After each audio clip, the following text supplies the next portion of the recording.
नमस्कार दर्शकों।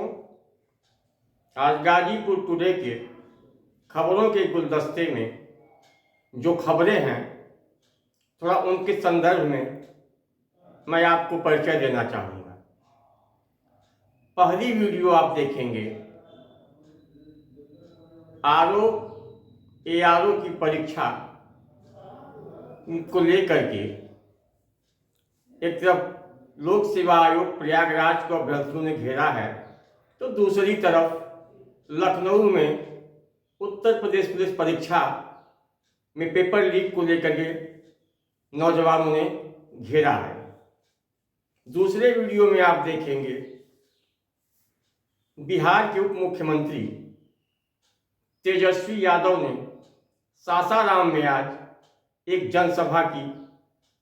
तेजस्वी यादव की जनसभा में उमड़ी हुई भीड़ को देखकर पर्यवेक्षक समीक्षक भी हैरान परेशान हैं। अगले वीडियो में आप देखेंगे आम आदमी पार्टी के एमएलए गाजीपुर जनपद के जमानिया निवासी दिलीप पांडे जी की पत्रकार वार्ता। दिलीप पांडे ने केजरीवाल की गिरफ्तारी को लेकर के एक बात कहा है कि केजरीवाल की गिरफ्तारी अब सीबीआई करेगी 2-3 दिन के अंदर सीआरपीसी 41A के तहत।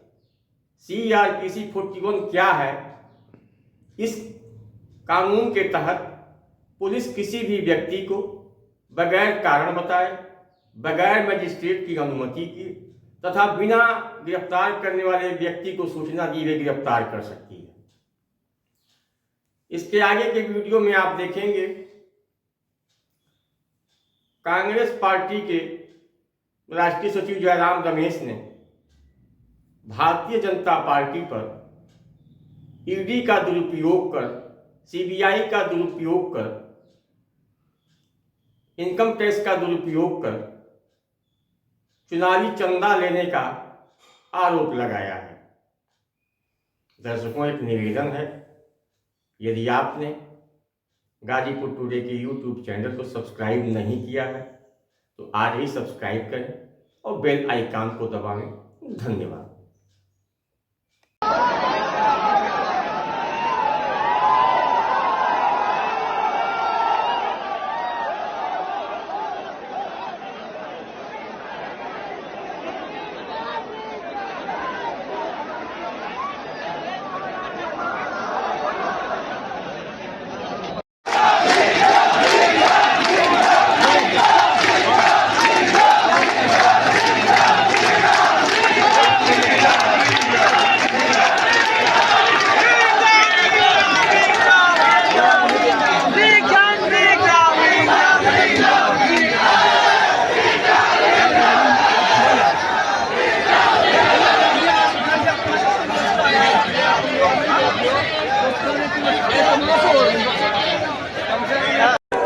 इतनी बड़ी संख्या में आप सब लोग यहाँ उपस्थित हैं। हम आप लोगों के बीच आए हैं आप लोगों का आशीर्वाद लेने के लिए, आप लोगों का समर्थन लेने के लिए। आगे लड़ाई लड़ना है तो आपसे विश्वास चाहते हैं, इसलिए जन विश्वास यात्रा में हम पूरे बिहार के जिला में जा रहे हैं। तो आपका विश्वास मिलेगा। दोनों हाथ उठा के बोलिए, ताकत दीजिएगा तो आगे का लड़ाई लड़े ना। तो लड़ाई में आप लोगों का साथ मिलेगा तो तेजस्वी आपके लिए जान बिताने के लिए हटेगा। मत मिटेंगे, आपकी लड़ाई को लड़ते रहेंगे जब तक अंतिम मंजिल पर मुकाम पर हम न ले जाए। पिछले 2-3 दिनों से जब से इस बात पे अब मुहर लगती दिख रही है कि इंडिया अलायंस जो है आम आदमी पार्टी और कांग्रेस पार्टी के बीच, अब वो कॉन्क्रीट शेप लेता जा रहा है। भारतीय जनता पार्टी के खेमे में हड़कंप मचा हुआ है और इस हड़कंप के मचने का प्रमाण यह है कि अब जबकि भाजपा दिल्ली के माननीय मुख्यमंत्री श्री अरविंद केजरीवाल जी को ईडी के जरिए गिरफ्तार नहीं करवा पा रही है,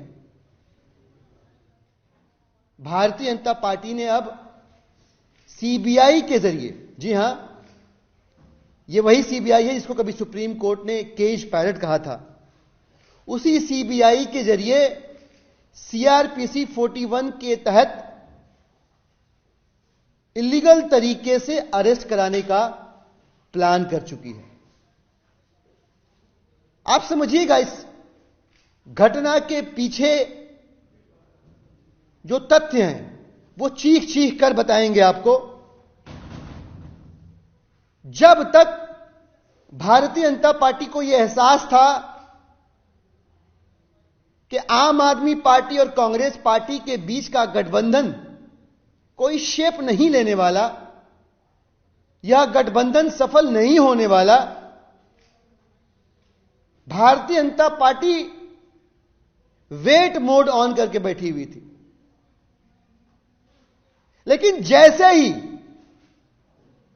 ऐसी खबरें आनी शुरू हुई कि अब गठबंधन तय हो गया है, सीटों पर सहमति बन गई है, वेट मोड से भारतीय जनता पार्टी तुरंत हैवी मोड में आ गई। और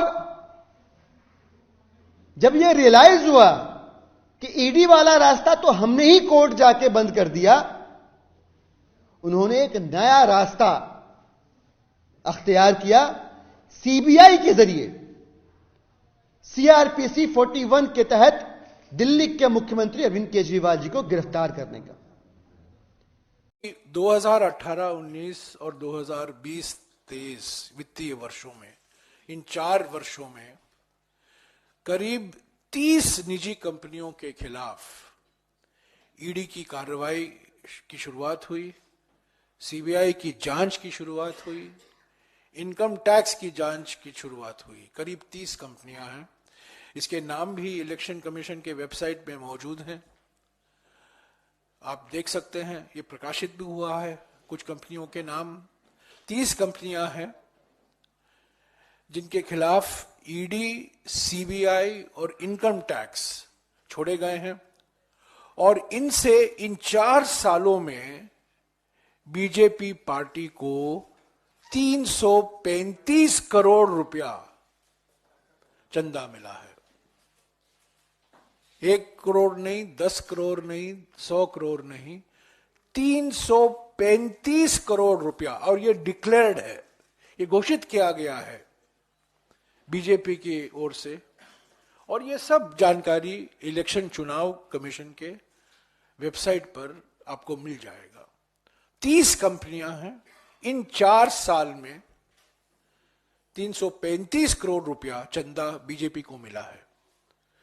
और हम समझते हैं, ये मानना है बिल्कुल साफ सबूत है कि ये हफ्ता वसूली और कुछ नहीं है। कुछ ऐसी कंपनियां हैं जो 2018 के पहले कभी बीजेपी पार्टी को चंदा नहीं दी थी। 2018 के बाद उन्होंने चंदा देना शुरू किया। कुछ ऐसी पार्टियां हैं कुछ ऐसी कंपनियां हैं जिनके खिलाफ जो कार्रवाई शुरू की गई है वो कांग्रेस पार्टी को चंदा दिया करते थे पहले, वो कांग्रेस पार्टी को भी चंदा देना बंद कर दिए हैं। कंपनियों के खिलाफ जो कार्रवाई करनी है आप कीजिए। अगर कोई कानून का उल्लंघन हुआ है तो जरूर कार्रवाई होनी चाहिए, पर धमकी देकर, ईडी के द्वारा धमकी देकर, सीबीआई के द्वारा धमकी देकर और इनकम टैक्स के द्वारा धमकी देकर उन्हीं कंपनियों से, उन्हीं निजी कंपनियों से चंदा देना, मैं समझता हूं ये बिल्कुल साफ दर्शाता है कि मूल मकसद क्या था। ईडी, सीबीआई और इनकम टैक्स की जांच का मूल मकसद यही था, हफ्ता वसूली। ये ब्लैकमेल की राजनीति का एक मिसाल है। तो हमारे ओर से हमारे महासचिव संगठन ने वित्त मंत्री को लिखा है कि ये बिल्कुल नामुमकिन है। हालांकि मोदी है तो मुमकिन है, ऐसे ही जो कारनामे होते हैं इन्हीं के कार्यकाल में हुआ है। कभी किसी राजनीतिक दल का खाता बंद नहीं हुआ है, किसी पर इनकम टैक्स का नोटिस इतनी भारी मात्रा में नहीं आया है, और इस तरह किसी निजी कंपनियों के खिलाफ कार्रवाई नहीं की गई है ताकि उनसे आप चंदा हासिल करें। तो हमने इसकी जांच की मांग की है।